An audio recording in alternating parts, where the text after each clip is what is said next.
इस वीडियो में हम कर्व ट्रैक से निकलने वाले टर्नआउट के संबंध में बात करेंगे। यहाँ पर कुछ चीज़ें जान लेना ज़रूरी होता है कि जब किसी कर्व ट्रैक से टर्नआउट कर्व के अंदर से निकाला जाता है तो फ्रैक्चर टर्नआउट की डिग्री बढ़ जाती है, और जब कोई टर्नआउट कर्व के बाहर से विपरीत दिशा में निकाला जाता है या उसी दिशा में निकाला जाता है तो टर्नआउट की डिग्री कम हो जाती है। तो कर्व ट्रैक से दो प्रकार के टर्नआउट निकलते हैं। Number 1 similar fracture turnout, number 2 contrary fracture turnout. Number 1 similar fracture turnout की परिभाषा। जब टर्नआउट मेनलाइन कर्व की दिशा में निकलता है तो उसे सिमिलर फ्रैक्चर टर्नआउट कहते हैं। सिमिलर फ्रैक्चर टर्नआउट निम्न दो प्रकार से निकलते हैं। नंबर 1 कर्व के अंदर से तो नंबर 2 कर्व के बाहर से। ए मेनलाइन कर्व के अंदर से निकलने वाले टर्नआउट का त्रिज्या ज्ञात करना। जब टर्नआउट मेनलाइन कर्व के अंदर से निकलता है तो टर्नआउट की डिग्री मेनलाइन की डिग्री के बराबर बढ़ जाती है। माना मेनलाइन कर्व की डिग्री dm तथा त्रिज्या rm है और सीधे टर्नआउट की डिग्री ds तथा त्रिज्या rs है, तो जो बनने वाला सिमिलर फ्रैक्चर टर्नआउट है माना उसकी डिग्री dt तथा त्रिज्या rt है, तो dt का मान जो होगा वो मेनलाइन की डिग्री प्लस टर्नआउट की डिग्री के योग के बराबर होता है। इसलिए dt बराबर dm plus ds।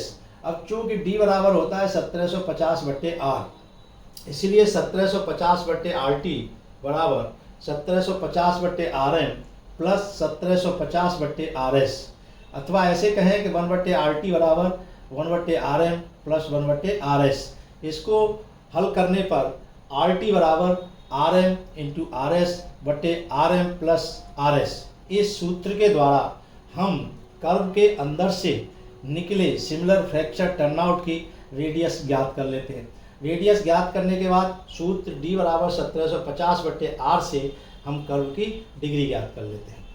B mainline curve के बाहर से निकलने वाले सिमिलर फ्रैक्चर टर्नआउट की डिग्री ज्ञात करना। जब similar fracture turnout mainline curve के बाहर से निकलता है तो टर्नआउट कर्व की डिग्री मेनलाइन कर्व की डिग्री से सीधे टर्नआउट की डिग्री के बराबर कम हो जाती है। जैसे माना मेनलाइन कर्व की डिग्री dm तथा त्रिज्या rm है, सीधे टर्नआउट की डिग्री ds तथा त्रिज्या rs है, तो सिमिलर फ्रैक्चर टर्नआउट की डिग्री dt तथा त्रिज्या rt है, तो dt बराबर होगी dm माइनस ds या 1750/RT बराबर 1750/RM माइनस 1750/RS। इसको हल करने पर RT बराबर RM into RS divided by RS minus RM, और इस सूत्र के द्वारा हम कर्व ट्रैक के बाहर से निकलने वाले सिमिलर फ्रैक्चर टर्नआउट की रेडियस ज्ञात कर लेते हैं। Number 2 contrary fracture turnout. Mainline curve के विपरीत दिशा में निकलने वाला टर्नआउट कॉन्ट्रेरी फ्रैक्चर टर्नआउट कहलाता है। कॉन्ट्रेरी फ्रैक्चर टर्नआउट की डिग्री मेनलाइन कर्व की डिग्री के बराबर कम हो जाती है, यानी जो स्टेट टर्नआउट की डिग्री है उसमें से हम मेनलाइन की डिग्री घटा करके बनने वाले कॉन्ट्रेरी फ्रैक्चर टर्नआउट की डिग्री ज्ञात करते हैं।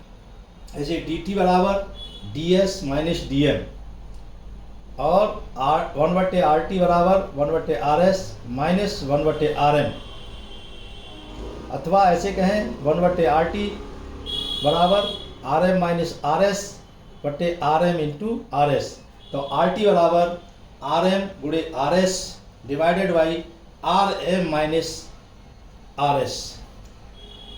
अब इस ऊपर वाले चित्र को देखिए, ये ब्लैक जो है एक मेनलाइन कर्व ट्रैक है, इसके अंदर से ये टर्नआउट निकला है, तो ये similar fracture turnout from inside of mainline curve कहलाता है। इसी प्रकार ये हमारा ब्लैक वाला मेनलाइन कर्व ट्रैक है और इसके बाहर से टर्नआउट निकला है, लेकिन मेनलाइन कर्व की दिशा में ही इसकी फ्रैक्चर है, इसलिए ये फ्रैक्चर टर्नआउट ही है। इसी प्रकार ये एक ब्लैक वाला मेन लाइन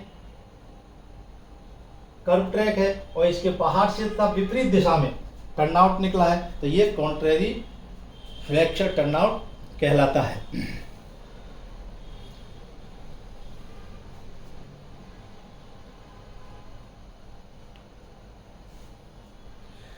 इसीलिए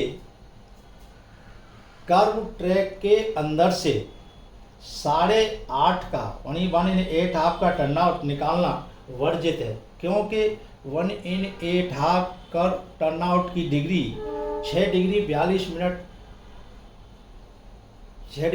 मिनट 45 सेकेंड होती है।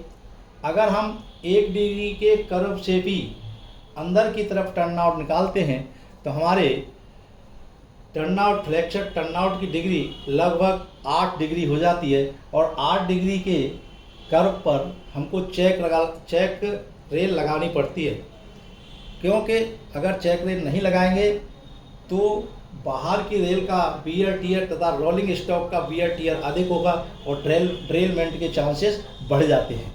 इसीलिए हम कर्व ट्रैक से इनसाइड 1/8 का टर्नआउट नहीं निकालते हैं।